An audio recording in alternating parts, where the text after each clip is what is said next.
ভোটের সকালে বাগদা তৃণমূল প্রার্থীর গাড়ি ঘিরে বিতর্ক। অভিযোগ, রাজ্যসভার সাংসদ মমতা বালা ঠাকুরের গাড়ি নিয়ে এলাকায় ঘুরছেন তার মেয়ে বাগদা তৃণমূল প্রার্থী মধুপর্ণা ঠাকুর।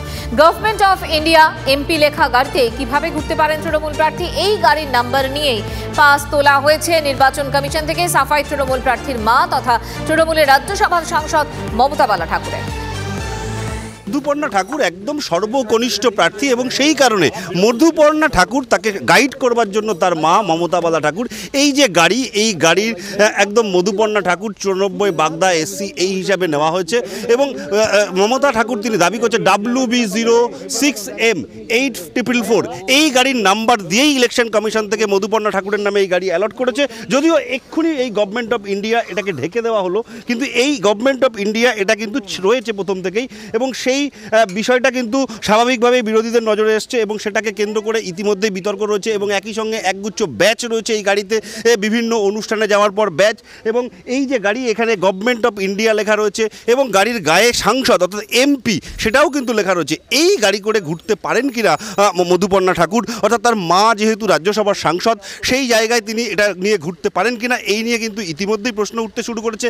গাড়ির অন্য প্রান্তে আবারও লেখা রয়েছে গভর্নমেন্ট অফ ইন্ডিয়া এমপি, এটা একটা বিতর্কিত বিষয়। গাড়ির সঙ্গে কি সম্পর্ক আছে আমি তো এটাই বুঝলাম না। গাড়ি ও আমার মেয়ে, সেই মেয়ে আমার হিসেবে সেই গাড়িতে চড়ছে, গাড়ি তো বুথের ভিতর যে ভোট দিচ্ছে না, এবার সেখানে গাড়ির সঙ্গে আর মানুষের সঙ্গে সাধারণ মানুষের সঙ্গে নাই। ভোট দেবে জনগণ, মানুষ দেবে, এখানে রায় দেবে জনগণ, বাগদার মানুষ তার রায় দেবে। গাড়িটা আমরা গাড়ি তাকে ইলেকশন কমিশনতে আপনার পারমিশনটাই যে আছে, তাহলে পারমিশন কেন দিয়েছে? আমরা পারমিশনটা করেছি তার জন্য। হ্যাঁ, মায়ের গাড়িকে কি মা বাচ্চা সন্তান ঘুরতে পারে না? এটা অপরাধ? আমি তো জানি না, এটা জাস্ট আমি শুনছি।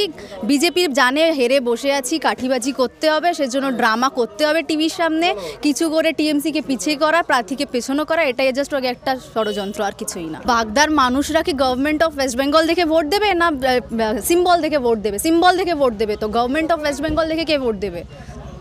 তাহলে আর কি, সেটা কোনো প্রশ্নই আসে না, এটা জাস্ট একটা ড্রামা। অবশ্যই এটা করা হচ্ছে, যেহেতু উনি রাজ্যসভার এমপি লেখা আছে, এটা উনি একটা জনতার মধ্যে এটা একটা ব্যক্তিগতভাবে উনি ইমপ্রেস করছে, এটা আমি চাই না। আমি চাইবো উনি এখনই এখান থেকে চলে যাক, সেটাই ভালো হবে।